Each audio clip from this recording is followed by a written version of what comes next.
Selamat jumpa sahabat praktisi laboratorium dengan saya Yulia Kanta Subrata. Pada kesempatan kali ini akan dibahas 13 manfaat uji profesiensi bagi laboratorium uji. Manfaat yang pertama adalah pemeriksaan mutu data secara reguler, eksternal, dan tidak memihak. Dalam UP, mutu data laboratorium diperiksa lewat perolehan angka untuk hasil uji yang dilakukan laboratorium tersebut dalam bentuk set score. Di sini diberikan rumusan daripada set score.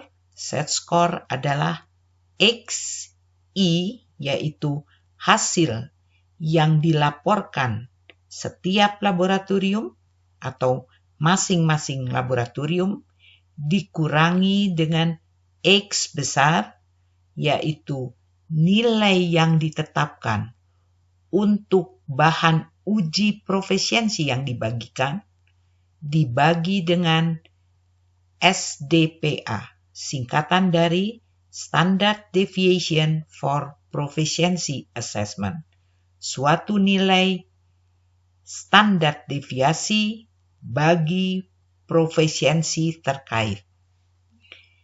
Keikutsertaan laboratorium dalam UP hendaknya reguler, setidaknya minimal 1 kali dalam setahun. Oleh karena itu, di atas dikatakan pemeriksaan data uji secara reguler. Eksternal sekarang.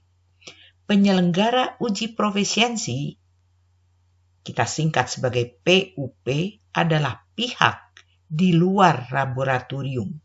Jadi pemeriksaan mutu data ini dilakukan secara eksternal. Karena UP dilakukan oleh pihak luar, tidak memihak, maka pemalsuan terhadap hasil uji dapat terhindar. Bandingkan umpamanya pemeriksaan mutu data lab dilakukan menggunakan CRM. Dapat saja terjadi apabila seorang analis menemukan bahwa hasil uji yang diperolehnya dari CRM yang digunakannya di luar batas plus minus dari apa yang tercantum pada sertifikat CRM. Kalau analis tersebut mau mengubahnya, hal ini dapat dilakukan karena semua dilakukan secara internal. Beda dengan uji profesiensi yang dilakukan oleh pihak luar. Manfaat kedua adalah dukungan komitmen untuk mempertahankan mutu data. Keberhasilan dari laboratorium dalam keikutsertaannya pada uji profesiensi merupakan alat yang ampuh di dalam memberikan kepercayaan diri akan kompetensi laboratorium terhadap badan akreditasi, regulator, pelanggan, dan personel laboratorium sendiri. Ukuran keberhasilan bukan hanya dari perolehan nilai absolut set score yang lebih kecil dari 2 atau bahkan mungkin mendekati 0, tapi yang jauh lebih penting adalah keberhasilan dalam menemukan penyebab terjadinya hasil yang tidak memuaskan. Ini lewat apa yang disebut investigasi hasil yang tidak memuaskan. Dan laboratorium kemudian memperbaikinya, melakukan tindakan koreksi, termasuk di dalamnya memantau keefektifan dari tindakan koreksi tersebut. Jadi, sekalipun laboratorium mendapatkan nilai set score yang kurang baik, ada manfaat dari keikutsertaan dalam UP lewat proses investigasi, koreksi, dan corrective action yang dilakukan laboratorium. Manfaat ketiga, memberikan motivasi untuk memperbaiki unjuk kerja dalam pengujian tersebut. Partisipasi dalam UP merupakan salah satu cara untuk mengakses kompetensi personel laboratorium. Coba saja perhatikan personel laboratorium yang melakukan pengujian terhadap sampel UP biasanya tidak sabar menantikan laporan UP dari PUP. Ini salah satu bukti adanya motivasi dari personel lab tadi. Kinerja dari UP itu dapat mencerminkan kompetensi dalam melakukan suatu pengujian. Memang selalu ada risiko untuk terjadinya kolusi dan pemalsuan hasil. Apa yang dimaksud dengan kolusi di sini? Mungkin antar personel lab saling menelepon. Personel lab 1 menelepon personel lab 2. Menanyakan apakah ikut dalam uji profesiensi, berapa nilai yang diperoleh untuk sampel dengan kode A, dan sebagainya.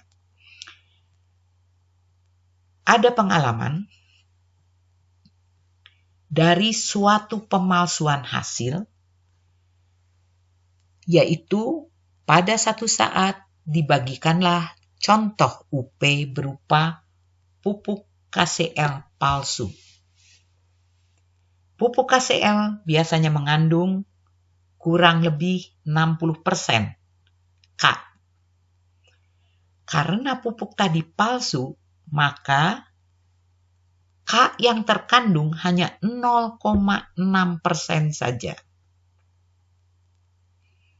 Dalam suatu uji profesiensi, pada saat dibagikan pupuk palsu,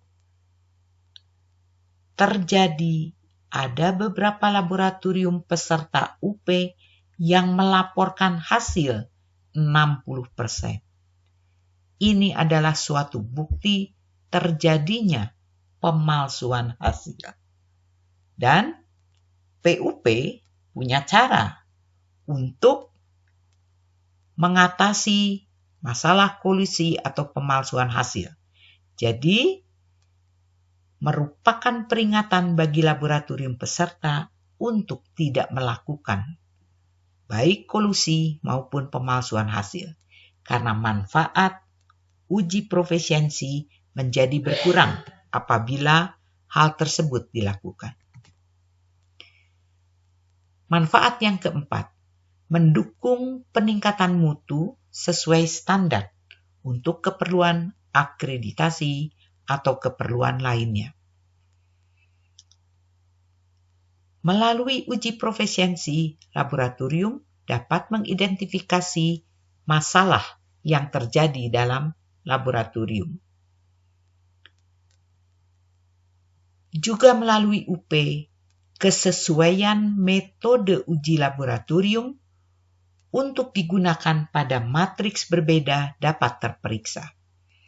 Jadi misalnya kadangkala sampel yang diperoleh satu laboratorium variasinya itu-itu saja dengan matriks yang kurang lebih sama.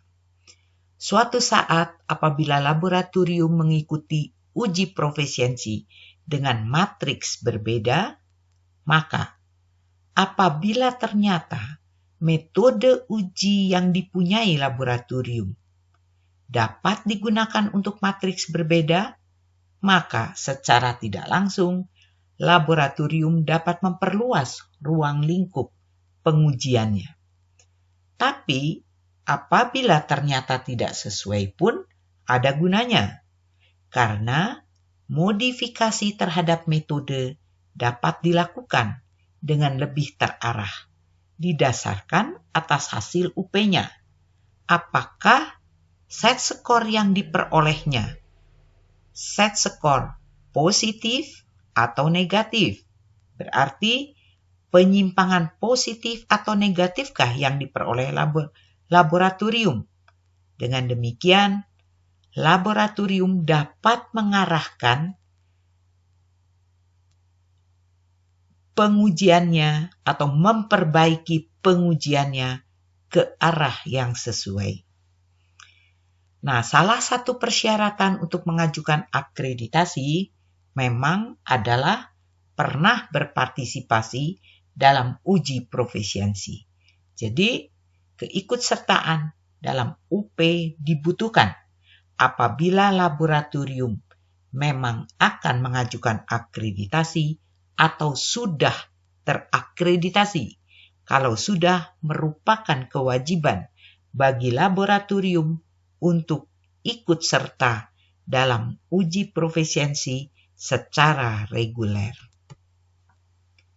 Manfaat kelima, membantu mengidentifikasi adanya penyimpangan masalah dalam pengujian. Sebut saja, laboratorium memperoleh set skor positif 3,5 atau sebaliknya negatif 3,5.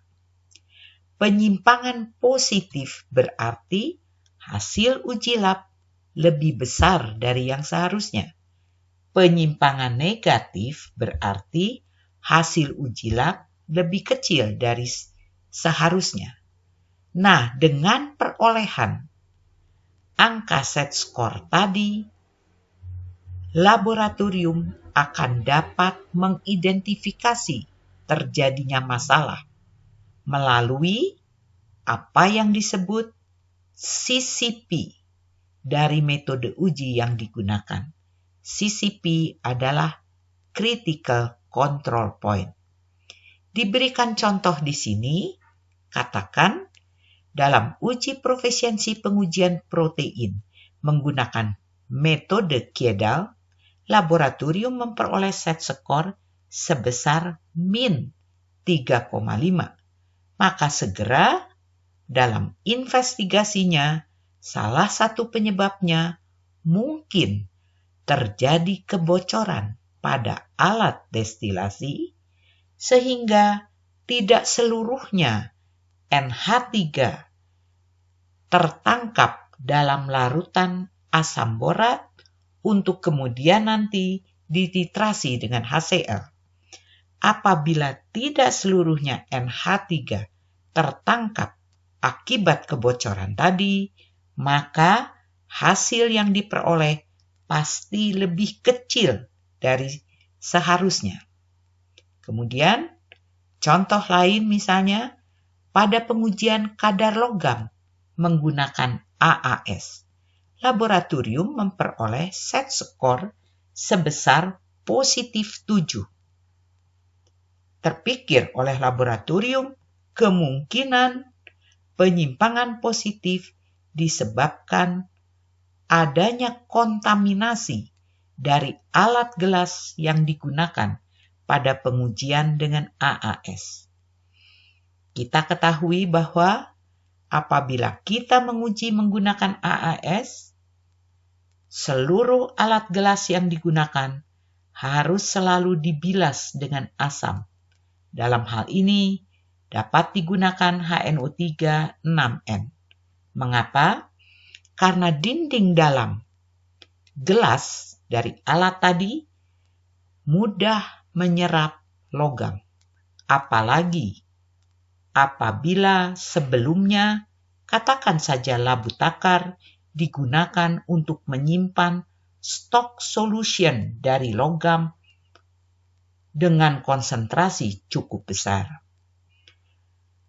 Karena adanya penyerapan logam pada dinding gelas yang tidak bisa lepas dari dinding kalau alat tadi dicuci hanya menggunakan deterjen saja, maka apabila kemudian ke dalam labu takar dimasukkan hasil destruksi sampel, maka hasil destruksi sampel yang bersifat asam akan melepaskan logam dari dinding gelas. Terjadilah peristiwa leaching di sana. Akibatnya apa? Sampel yang kita masukkan ke dalam labu takar tadi terkontaminasi oleh pengotor logam dari dinding gelas, maka diperolehlah hasil lebih besar dari seharusnya. Manfaat keenam, melalui uji profesiensi, unjuk kerja laboratorium yang bersangkutan dapat dibandingkan terhadap unjuk kerja laboratorium lain. Di sebelah kiri kita lihat ada kode lab beserta set skornya masing-masing. Dan dalam laporan uji profesiensi sering sekali diberikan tampilan grafik ini. Batang-batang histogram yang nampak di sana menunjukkan nilai set skor yang diperoleh masing-masing laboratorium. Kita lihat saja, yang pertama misalnya kode lab 6 mempunyai batang histogram melebihi angka 2. Berarti laboratorium 6 mendapatkan tanda $1 yang berarti hasil ujinya mendapatkan kriteria warning. Laboratorium 5, walaupun batang histogramnya cukup tinggi ke arah negatif, tapi karena belum mencapai angka -2, dia belum mendapatkan kriteria warning. Kemudian kita lihat lagi laboratorium 10. Laboratorium 10 mendapatkan nilai set skor -2,91. Hampir saja atau sedikit lagi outlier. Tapi di sini masih warning. Dan laboratorium 22 karena nilai set skornya mencapai 4,33, dia mendapatkan tanda $2, sama dengan laboratorium 17. Dalam hal ini, kriteria yang diberikan pada laboratorium 17 dan 22 adalah outlier.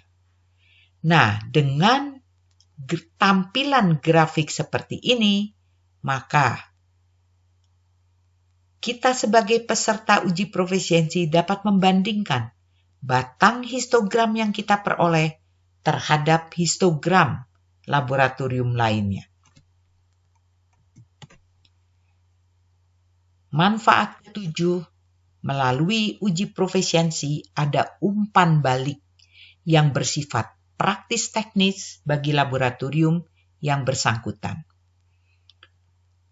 Katakan saja apabila penyelenggara uji profesiensinya itu merupakan suatu laboratorium pusat yang menyelenggarakan UP untuk semua laboratorium binaan di bawahnya. Kalau hal ini terjadi, dapat saja melalui UP dilakukan bimbingan teknis berupa praktek on the bench, praktek di meja laboratorium, untuk laboratorium peserta yang mendapatkan kategori outlier atau diperingati. Jadi ada feedback yang praktis teknis bagi laboratorium peserta.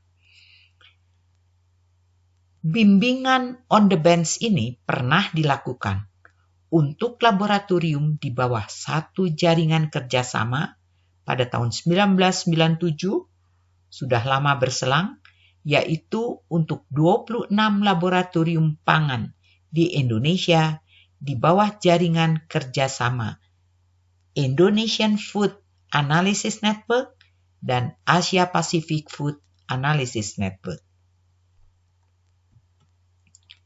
Manfaat ke-8.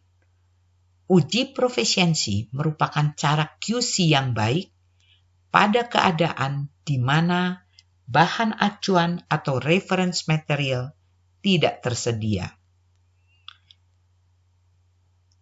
Apabila suatu laboratorium tidak bisa membuktikan keakuratan datanya lewat penggunaan CRM, Karena beberapa sebab, misalnya saja, CRM yang sesuai dengan keperluan laboratorium memang tidak tersedia, atau CRM yang sesuai tersedia, namun harganya sangat mahal, sehingga laboratorium belum mampu membelinya, maka laboratorium dapat membuktikan keakuratan datanya lewat keikutsertaan laboratorium dalam UP, dengan menunjukkan bahwa set skor yang diperolehnya lebih kecil dari 2 atau lebih besar dari min 2, atau secara umum dikatakan nilai absolut set skornya lebih kecil 2. Manfaat ke-9. Melalui uji profesiensi, laboratorium seperti melakukan pelatihan terhadap staf laboratorium, tapi dalam hal ini pelatihannya adalah praktek, karena melakukan pengujian, bukan pelatihan teori. Apa yang harus dilakukan apabila ternyata laboratorium mendapatkan hasil tidak memuaskan? Lakukanlah supervisi pada personel pengujian terkait oleh yang lebih senior. Karena kita tahu melalui UP, hasil uji yang dilakukannya masih kurang baik. Nah, seyogianya juga laboratorium jangan memberikan contoh UP pada personel yang dinilainya paling kompeten. Kenapa? Karena laboratorium akan kehilangan kesempatan mengikutsertakan personel penguji yang diragukannya dalam ujian praktek. Investigasi yang harus dilakukan sebagai akibat dari hasil yang tidak memuaskan memiliki kepentingan yang lebih besar dibandingkan hasil itu sendiri. Kalau laboratorium memberikan contoh UP pada personil yang paling kompeten dengan harapan laboratorium mendapatkan kriteria sebagai laboratorium baik, kesempatan untuk ikut ujian bagi personelnya yang masih diragukan akan hilang. Manfaat ke-10, menjaga reputasi laboratorium dari hasil uji yang kurang bermutu. Apabila laboratorium tidak menyadari telah terjadi kesalahan dalam pengujian yang dilakukannya, maka setiap saat laboratorium akan menerbitkan laporan hasil uji atau sertifikat hasil uji yang tidak bermutu. Dan kalau ini berlangsung terus-menerus, dalam jangka panjang, reputasi buruk akan melekat pada laboratorium. Nah, keikutsertaan dalam uji profesiensi akan membuat laboratorium dapat menyadari lebih dini akan kesalahannya dan dapat memperbaiki dengan segera sebelum reputasi buruk tadi diberikan oleh laboratorium diberikan pada laboratorium oleh pelanggan atau kliennya. Manfaat ke-11, meningkatkan kompetensi atau kemampuan laboratorium. Melalui keikutsertaan dalam UP, pasti laboratorium akan berusaha meningkatkan kompetensinya lewat perolehan set skor yang makin bertambah baik, sejalan keikutsertaan laboratorium dari waktu ke waktu dalam UP berikutnya. Manfaat ke-12, mengurangi pengulangan yang tidak perlu dalam pengujian. Apabila laboratorium sedini mungkin dapat mengetahui kesalahannya dan kemudian berusaha menginvestigasi kesalahan tersebut dengan cara mencari akar masalah dari kesalahan yang terjadi, memperbaikinya, dan melakukan tindakan pencegahan, preventive action, agar kesalahan sama tidak terulang kembali di masa yang akan datang, maka pengulangan pengujian akibat presisi yang tidak baik, kontrol sampel yang sering out of control, hasil uji duplikat yang tidak dapat dirata-ratakan, atau juga pengulangan pengujian akibat komplain dari klien atau pelanggan pasti akan dapat dikurangi. Manfaat ke-13 yang terakhir adalah menunjang dalam hal pemasaran jasa pengujian. Saya sering melihat sertifikat keikutsertaan laboratorium dalam UP dengan hasil baik oleh kebanyakan laboratorium di frame, diberi figura, digantungkan pada tempat penerimaan contoh. Apa harapan laboratorium? Harapannya adalah klien atau pelanggan yang datang mengantarkan contohnya akan bisa melihat dan membaca sertifikat tersebut. Secara tidak langsung, ini merupakan cara pemasaran jasa pengujian yang tepat. Terima kasih atas perhatian semua sahabat praktisi laboratorium. Mudah-mudahan apa yang telah disampaikan dapat bermanfaat untuk menunjang pekerjaan praktisi laboratorium sehari-hari. Jangan lupa subscribe, like, and share. Tuliskan juga komen sahabat pada kolom komentar. Sampai jumpa di video yang akan datang.